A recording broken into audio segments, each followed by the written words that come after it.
NEET aspirants, आज का हम लोगों का वीडियो है मॉर्फोलॉजी ऑफ फ्लावरिंग प्लांट। इस चैप्टर में हम लोग प्लांट्स की मॉर्फोलॉजी के बारे में डिस्कशन करेंगे, बहुत ही सिंपल लैंग्वेज में, सिंपल पॉइंट्स में, विद ट्रिक्स। आपको मैं ट्रिक्स भी बताता रहूँगा आगे जैसे जैसे हम लोग आगे डिस्कशन करेंगे। इस चैप्टर के सबसे इम्पोर्टेंट चीज़ जो हैं वो हैं एग्ज़ाम्पल्स, क्योंकि इसमें मेजॉरिटी ऑफ द टाइम्स जो क्वेश्चन पूछे जाते हैं वो एग्ज़ाम्पल्स और कुछ स्टेटमेंट्स होते हैं, उनके बेसिस पे ही ज़्यादातर क्वेश्चन पूछे जाते हैं। तो जो भी स्टेटमेंट्स होंगे वो मैं आपको बताता रहूँगा, जो एग्ज़ाम्पल्स होंगे वो भी मैं बताऊँगा। अब हम लोग अपना स्टार्ट करते हैं रीजन्स ऑफ रूट। और हाँ, एक और बात, अभी मैं आप लोगों को इसको पूरे जितने भी एग्जांपल्स है उनको याद करने के लिए एक ट्रिक बताऊंगा। अगर वो ट्रिक आप फॉलो करेंगे, अगर आप उस ट्रिक को रेगुलर बेसिस पे फॉलो करेंगे तो आप सारे के सारे एग्जांपल आपको याद हो जाएंगे। तो हम लोग अपना चैप्टर स्टार्ट करते हैं रीजन्स ऑफ रूट। जैसे कि हम लोग जानते हैं कि रूट में कुछ रीजन्स होती है। सबसे पहली जो रीजन होती है वो है रीजन ऑफ मैच्योरेशन।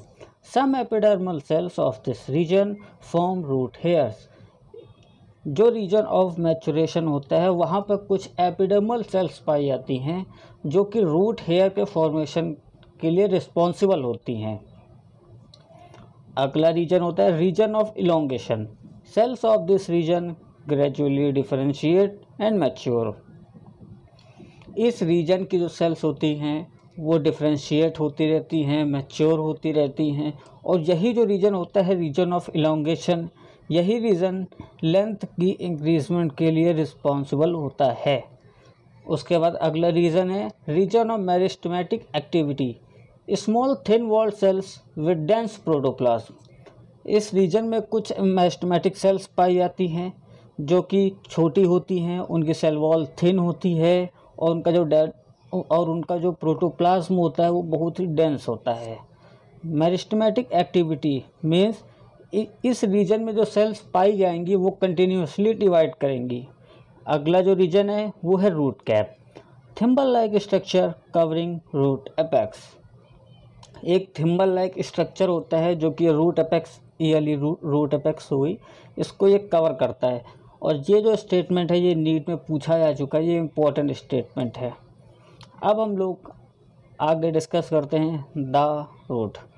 जो रूट होती है वो एम्ब्रियोनिक स्टेज में उसका रेडिकल के द्वारा डेवलपमेंट होता है, जबकि जो स्टेम होता है वो प्ल्यूम्यूल से डेवलप होता है।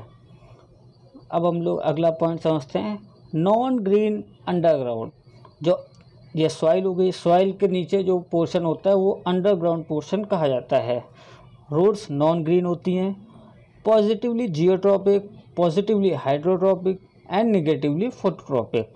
अब इन तीन स्टेटमेंट को समझने के लिए मैं आप लोगों को समझाता हूँ। समझते हैं ये तीन स्टेटमेंट हैं क्या है, geotropic, phototropic. Let us suppose मानते हैं ये एक प्लांट है, ये इसका सॉइल का पोर्शन है और ये नीचे इसकी रूट्स हैं। क्लियर। अब हम लोग जानते हैं ग्रेविटी टुवर्ड्स सेंटर एक्ट करती है, यानी कि जो जी होगा वो ग्रेविटी वो नीचे की तरफ होगी। पॉजिटिवली जियोट्रॉपिक का मतलब ये हुआ कि जो ग्रेविटी की तरफ जा रहा है, रूट ग्रेविटी की तरफ है, वो पॉजिटिव। अगर अपोजिट जाए तो निगेटिव। क्लियर। ये तो होगी जियोट्रॉपिक की बात। अब हम लोग समझते हैं फोटोट्रॉपिक। फोटोट्रॉपिक यहीं पे समझते हैं। ये नीचे रूट है, ये सन है, सन से हम लोग को पता है लाइट आती है, ये सन रेज आ रही हैं, सन रेज आ रही हैं। लेकिन जो रूट है वो तो जियोट्रॉपिक, वो तो नीचे की तरफ जाएगी। लेकिन जो शूट सिस्टम है वो तो लाइट की तरफ ही अट्रैक्ट होगा। तो जो शूट सिस्टम होता है वो पॉजिटिवली फोटोट्रॉपिक, बल्कि जो रूट्स होती हैं वो निगेटिवली फोटोट्रॉपिक होती हैं। क्लियर। अब हम लोग समझते हैं यहीं वाटर होता है, वाटर में सॉइल होल्ड करती है वाटर को, तो रूट्स होती हैं वाटर की तरफ भागती हैं तो इसमें से नोट करने वाली पॉइंट ये है कि जिसकी तरफ भी जाएंगी उस रीज़न को पॉजिटिव कहा जाएगा और जिसके अपोजिट में जाएंगी उसे निगेटिव कहा जाएगा। क्लियर? अब हम लोग आगे बढ़ते हैं। Roots have endogenous lateral branches. ये आप लोग एनाटॉमी चैप्टर में पढ़ेंगे। इसके बाद जो चैप्टर है उसमें आप लोग पढ़ेंगे। Originate from pericycle. अब ये तो जब आगे आप लोग पढ़ेंगे तो अब आगे आप लोग समझ जाएंगे कि पेरिसाइकिल क्या होता है, कहाँ से ओरिजिनेशन होता है इसका। हम लोग अब आगे बढ़ते हैं। अब हम लोग देखते हैं मॉडिफिकेशन ऑफ रूट। रूट्स में मॉडिफिकेशंस होते हैं। किस लिए होते हैं? फूड को स्टोर करने के लिए हो सकते हैं, उसको एक्स्ट्रा सपोर्ट करने के लिए हो सकता है, उसको हो सकता है किसी एरिया में रूट्स को ऑक्सीजन ना मिल रही हो उसके लिए हो सकता है। अब हम लोग पहला पॉइंट समझते हैं, storage of food. Storage of food के लिए जो मॉडिफिकेशन होता है, tap root, carrot and turnip में टैप रूट होती हैं, एडवेंटिशियस रूट, स्वीट पोटैटो। अब यहाँ पे एक क्वेश्चन आता है। यहाँ पे मेजॉरिटी ऑफ द टाइम बच्चे बहुत कंफ्यूज होते हैं कि स्वीट पोटैटो किसका मॉडिफिकेशन है एंड पोटैटो किसका मॉडिफिकेशन है। तो उसके लिए आप लोग ट्रिक याद रखिएगा, आर से रूट, एस से स्वीट पोटैटो। ये ट्रिक हो गई। अगर आपसे कोई पूछे कि स्वीट पोटैटो किसका मॉडिफिकेशन है तो तब तुरंत आर root, as sweet potato, that's it. अब हम लोग देखते हैं प्रॉप रूट के बारे में। Arise from branches to support them. वो ब्रांचेस से आती हैं, सपोर्ट करती हैं। आप लोगों ने बनियान का पेड़ देखा होगा, बरगद का पेड़ देखा होगा, तो उसमें आप लोगों ने देखा लंबी लंबी ब्रांचेस निकली रहती हैं, ऊपर से आती हैं ब्रांच से, फिर वो नीचे ज़मीन की तरफ चली जाती हैं। वो सब रूट का मॉडिफिकेशन ही होता है। वो इसको याद रखने के लिए बी से बनियान, पी से प्रॉप। अब हम लोग देखते हैं stilt root. Supporting roots coming out from lower node. जो सबसे लोअर नोड कौन से होंगे? जो सबसे नीचे नोड्स पाए जाएंगे। किसमें होता है? Maize and sugar cane. इसकी भी ट्रिक है एस से स्टिल्ट, एस से शुगर केन। अब उसके बाद अगला मॉडिफिकेशन है pneumatophore. Roots growing vertically upward for oxygen in plants of swampy area, for example rhizophora. अब ये स्वैम्पी एरिया का मतलब क्या है? आप लोगों ने डिस्कवरी चैनल पे देखा होगा, सुंदरबन डेल्टा के बारे में आप लोगों ने पढ़ा होगा। तो उसमें आप लोगों ने गौर किया होगा कुछ प्लांट्स होते हैं जिनमें ऊपर की तरफ नुकीले बने रहते हैं। वो एक तरह से वो रूट्स ही होती हैं। राइजोफोरा प्लांट होता है, वहाँ पे पाया जाता है उस रीजन में। क्यों? क्योंकि वहाँ पे उसको इनफ ऑक्सीजन नहीं मिल पाती है रूट्स को, तो इसलिए वो लोग ऊपर की तरफ ग्रो करने लगते हैं टू गेट प्रॉपर ऑक्सीजन। ये हो गए रूट के मॉडिफिकेशंस। अब हम लोग रूट के टाइप्स के बारे में पढ़ते हैं। Tap root, direct elongation of radicle leads to formation of primary root. जो डायरेक्ट इलोंगेशन होता है रूट का, वही प्राइमरी रूट का फॉर्मेशन होती है। जो सबसे पहली रूट बनती है उसे प्राइमरी रूट कहा जाता है। Primary root plus lateral branches tap root का फॉर्मेशन करती हैं। अब दूसरा पॉइंट है fibrous root. Primary root short live. जो प्राइमरी रूट होती है वो बहुत छोटे समय के लिए होती है, ज़्यादा समय के लिए नहीं होती है। And replace by large number of root fibres.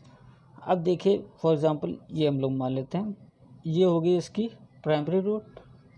थोड़े दिन बाद ये ख़त्म हो जाती है, फिर इस तरह से फाइबर्स के फॉर्म में निकलने लगता है, फाइबर्स के फॉर्म में।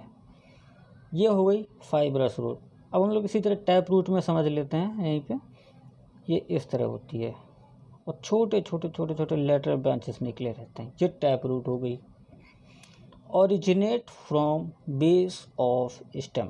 जो स्टेम का बेस होता है वहाँ से इसका ओरिजिनेशन होता है। और इसके जो मेन एग्जांपल हैं मोनोकॉट्स। मोनोकॉट्स में कौन कौन आते हैं? Wheat, rice. जो बच्चे गांव में रहते हैं उनको क्लियर समझ में आया कि जब पेड़ वेड़ कभी आप उखाड़िए गेहूं का, धान का, तो आप देखेंगे उनके रूट फाइबर्स की तरह होते, फैले हुए होते, केवल एक पॉइंटेड स्ट्रक्चर की तरह उनके रूट नहीं होते हैं। वो जो रूट्स होती हैं उन्हें फाइब्रस रूट्स कहा जाता है। अब हम लोग देखते हैं adventitious root other than radicles. अब हम लोगों ने पढ़ा था कि जो रूट का ओरिजिनेशन होता है वो तो रेडिकल से होता है, क्लियर। लेकिन कुछ ऐसी रूट्स पाई जाती हैं जो रेडिकल के अलावा भी होती हैं, जैसे ग्रासेस, बनियान, मोन्स्टेरा। मोन्स्टेरा एक एपिफाइटिक रूट है, hygroscopic in nature. Hygroscopic in nature का मतलब वो लोग मॉइस्चर जो होता है वो एटमॉस्फेयर से एब्जॉर्ब करते हैं, क्लियर। ये हो गया हम लोगों का discussion tap root, fibrous root and adventitious root के बारे में। अब हम लोग डिस्कशन करते हैं स्टेम के बारे में। स्टेम का जो डेवलपमेंट होता है एम्ब्रियोनिक स्टेज में वो प्लूम्यूल से होता है, और इसमें क्या होता है, nodes and internodes are present. जो नोड्स हैं, जो इंटर नोड्स हैं वो प्रेजेंट होते हैं।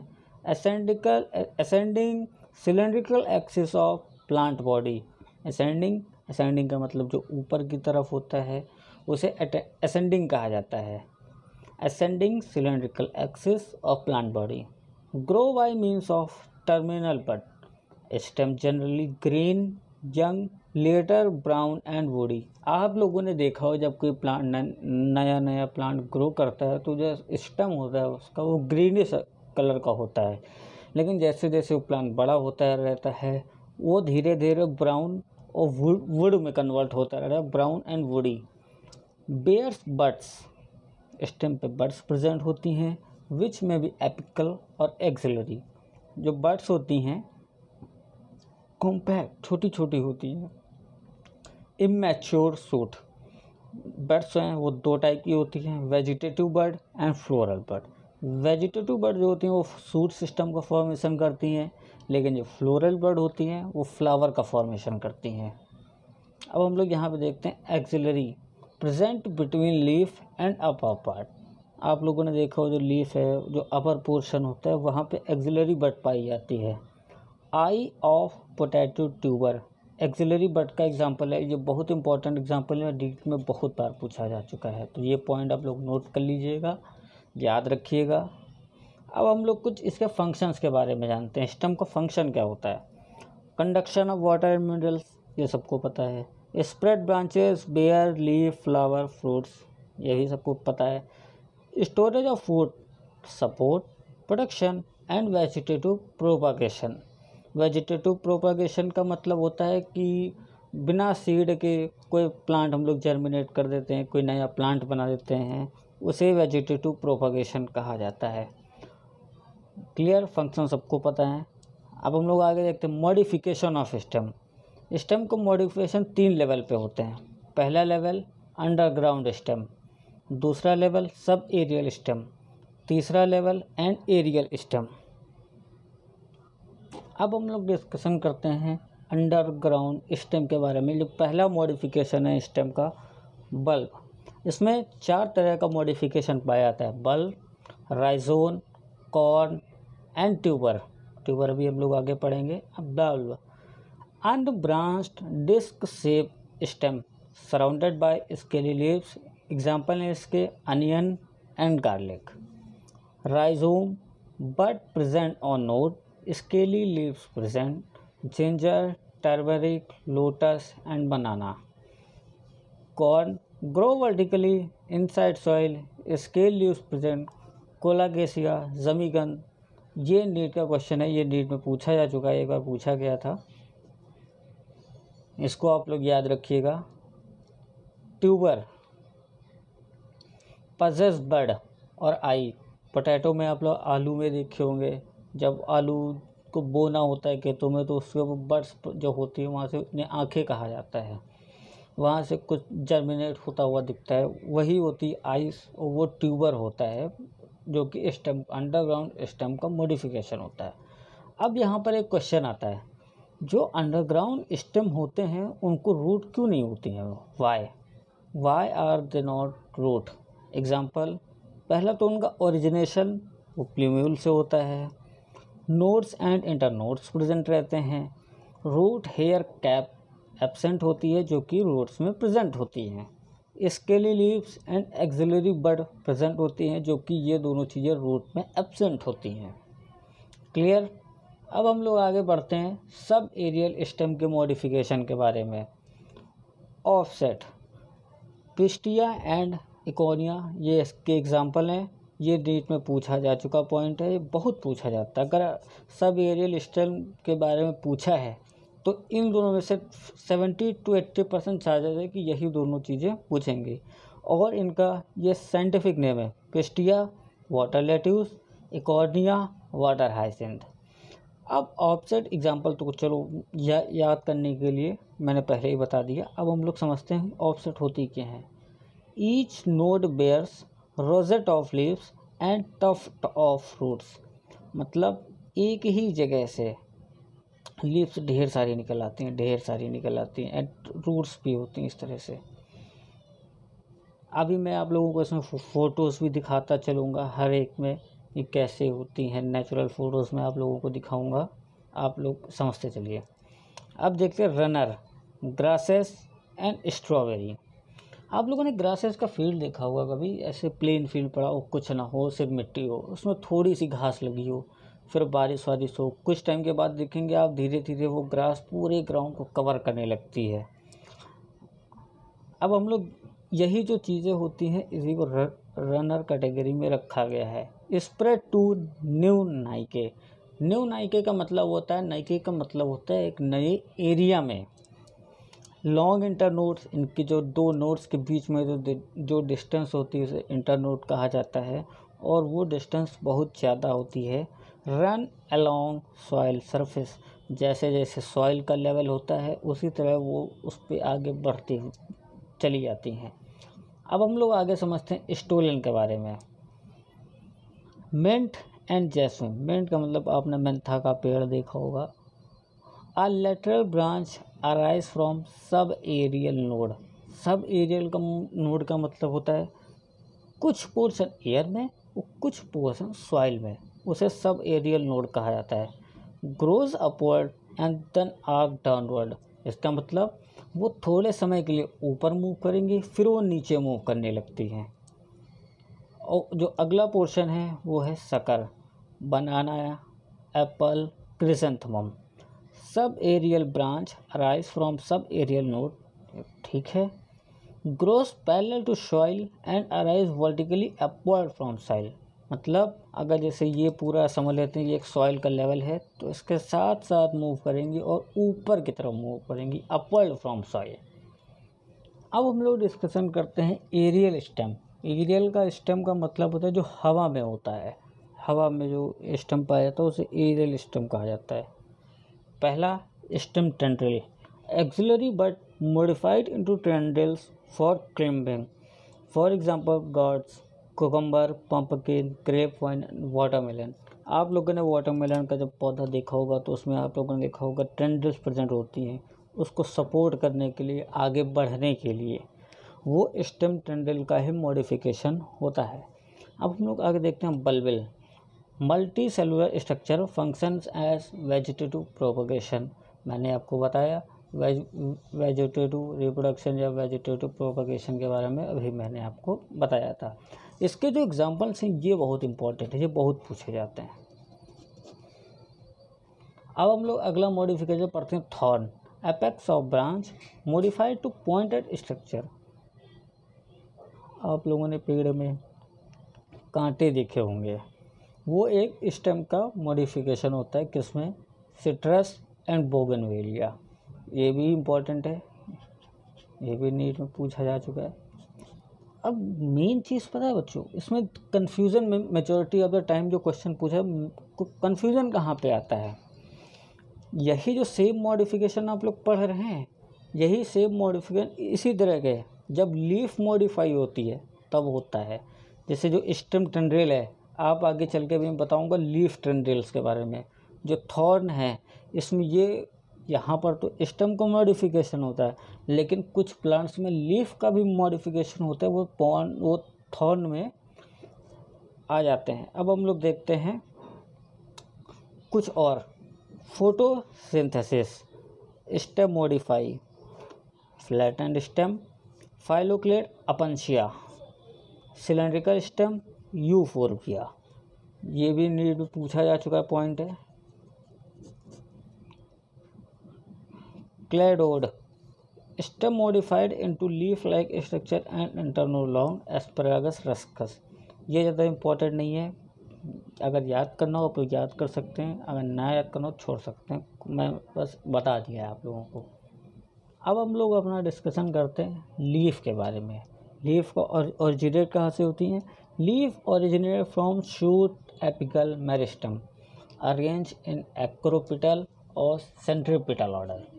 Leaf is most important vegetative organ for photosynthesis and transpiration. ये सब लोगों को पता है, ये 3 points.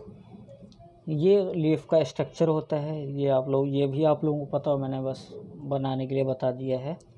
Type of leaf 2 types की होती हैं, simple and compound. Lamina is entire और सिंगल। सिंपल लीफ जो होती है उसमें जो लमाइना होते हैं वो एक ही होता है। Incision of lamina do not touch mid rib. अब ये देखिए लीफ प्लेट, जहाँ पे जो लमाइना है यहाँ पे आप लोग देख सकते हैं। Simple mango and guava, compound rose, neem and lemon. इन दोनों चीज़ों के एग्जाम्पल नहीं पूछे जाते हैं, ये जस्ट एनसीईआरटी में दिया हुआ है, ज़्यादा इसके बारे में क्वेश्चन नहीं पूछा जाता है। लेकिन इसके बाद जो भी लीफ के मॉडिफिकेशंस आएंगे, लीफ में वेनलेट्स का आएगा, उसके क्वेश्चन बहुत ज़्यादा पूछे जाते हैं। तो हम लोग अपना आगे बढ़ते हैं। अब हम लोग आगे बढ़ते हैं, अपना डिस्कशन करते हैं वेनेशन। वेनेशन क्या होता है? Arrangement of when and veinlets on lamina of leaf. 2 तरह की होती हैं, reticulate venation and parallel venation. Reticulate venation किस में पाया जाता है? डाइकॉट। Parallel venation monocot. अब इन चीज़ों में डाइकॉट किस में होता है, मोनोकॉट किस में होता है, इसकी एक ट्रिक है। कौन सी ट्रिक है? एमपी तो हम लोग कॉमन वर्ड यूज़ करते हैं, एमपी। एम से मोनोकॉट, पी से पैरेलल। एक याद कर लो, जो आया ठीक है, जो नहीं होगा वो उसका अपोजिट हो गया। फॉर एग्जांपल पूछ लिया पैरेलल वेनेशन किस में होता है, आप लोगों ने एमपी याद किया, एम मोनोकॉट, पैरेलल, ठीक है, टिक हो गया आंसर। और यहीं इसका अपोजिट पूछ ले, रेटिकुलेट या फिर डाइकॉट में पूछ ले, नहीं, ये ट्रिक उसके लिए अप्लाई नहीं हो, जो बचा वो रेटिकुलेट के लिए हो जाएगा। इस चैप्टर में अब हम लोग ट्रिक के बारे में थोड़ा सा डिस्कशन कर लेते हैं। इस चैप्टर में आपको सब कुछ नहीं याद करना है। अगर आप हर एक चीज़ के एग्जांपल याद करने के चक्कर में पड़ेंगे तो आप लोग इतना जान लीजिए, आप लोग सिर्फ कंफ्यूज होंगे और आप लोगों को कुछ नहीं हाथ नहीं आएगा। इससे अच्छा है मिनिमम याद करो और मैक्सिमम आउटपुट दो।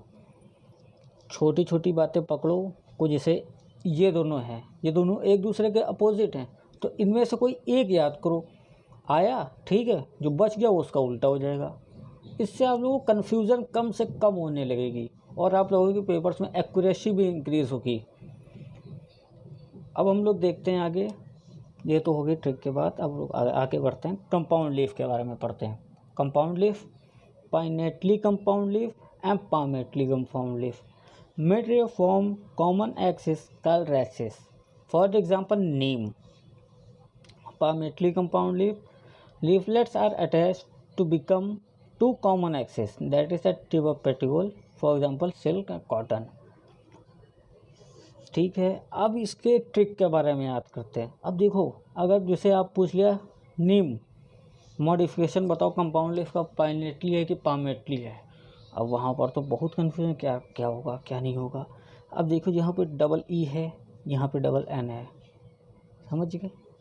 अब ये चीज़ आप लोग याद रखना, पाइनेटली पूछे पाइनेटली डबल एन, नीम डबल ई, टिक। पामेटली पूछे, अगर ये पूछेगा एक ही एग्जांपल पूछता है ये पाइनेटली का, एक ही एग्जांपल एनसीईआरटी में भी दिया है नीम, बस।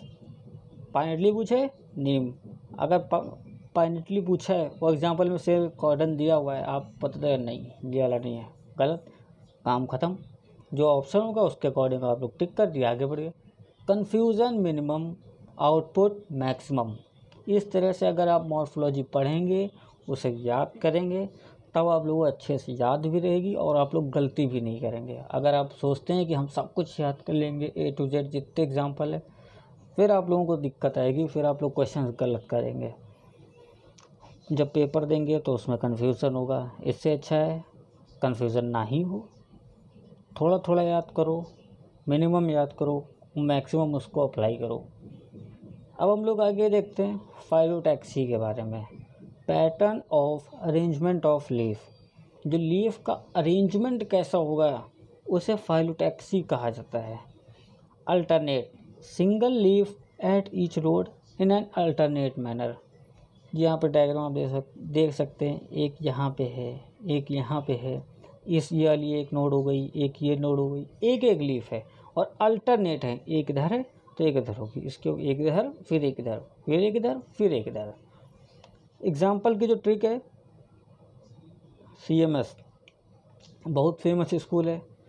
CMS C China rose, M mustard, S sunflower.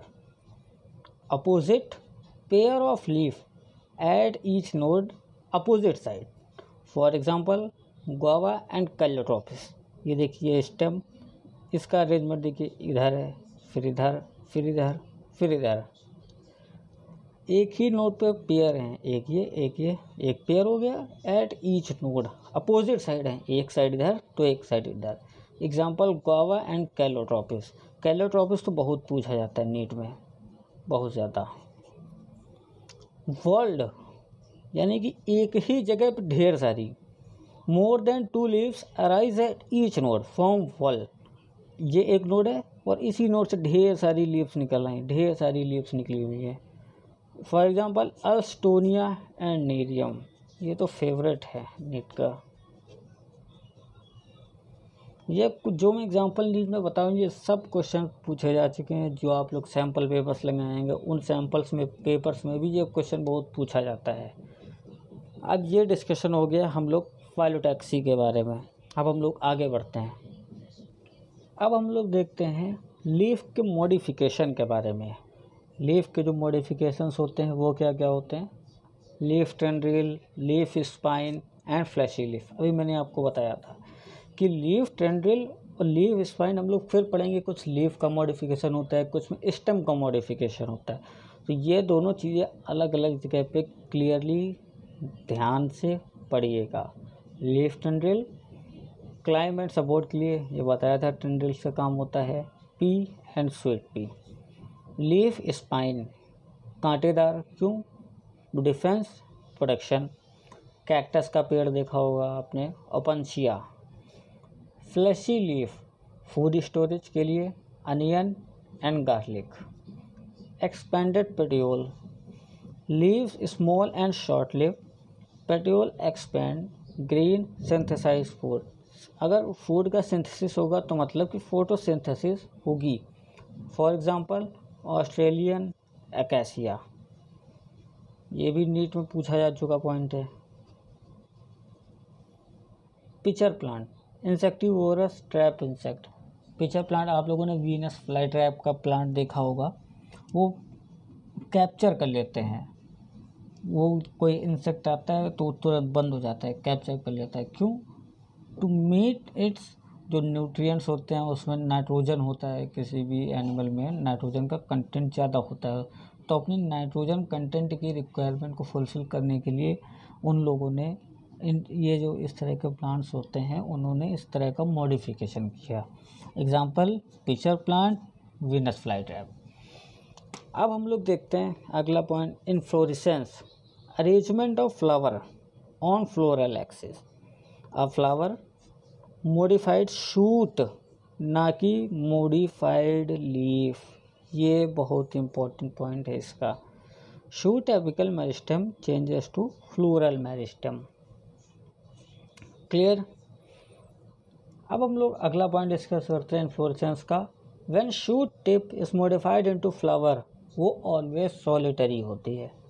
ठीक, अब हम लोग इन्फ्लोरेसेंस दो तरह का होता है, एक रेसिमोस एंड एक साइमोस। रेसिमोस इंडेफिनिट, साइमोस डेफिनेट ग्रोथ होती है। अब ये देखिए स्ट्रक्चर देखिए, ये नीचे से ये ओल्ड लीव्स हैं, ये ओल्ड फ्लावर है, ऊपर की तरफ तो पड़ते चले जा रहे हैं न्यू, फिर इस तरह से ऊपर की तरफ अरेंजमेंट होता रहेगा। लेकिन साइमोस में डेफिनेट ग्रोथ होती है, एक पॉइंट पे यहाँ पे हो गई, लिमिटेड ग्रोथ एश्योर होती है इसमें। यहाँ पे देखें न्यू न्यू, फिर यहाँ पे ओल्ड आ गया, तो आगे बढ़ता ही नहीं है, इसके लिए यहाँ पे डेफिनेट ग्रोथ होती है। Racemose shoot axis continue to grow indefinitely, clear. Flower borne on acropetal succession या सेंट्रिपिटल सक्सेशन, क्लियर। अब हम लोग देखते हैं cymose, limited growth, main axis flower में टर्मिनेट हो जाती है, बेसिपिटल सक्सेशन, सेंट्रीफ्यूगल सक्सेशन, ठीक है। अब इसका कुछ ट्रिक्स हैं, पूरा जितना यहाँ से यहाँ तक है विद एग्जांपल एक बार में याद। RI Ram, RI Ram, R racemose, I indefinite, R radish, A acropetal, M mustard. 2-3 बार आप लोग इसको रिमेंबर करिए, पढ़िए, अपने आप याद हो जाएगा। इसी तरह साइमोस में देखते हैं, BCD BDS, B basipetal, C साइमोस, D definite, BDS B bougainvillea, D dianthus, S Solanum, clear. अब यहीं तक हम लोग आज का डिस्कशन रखते हैं।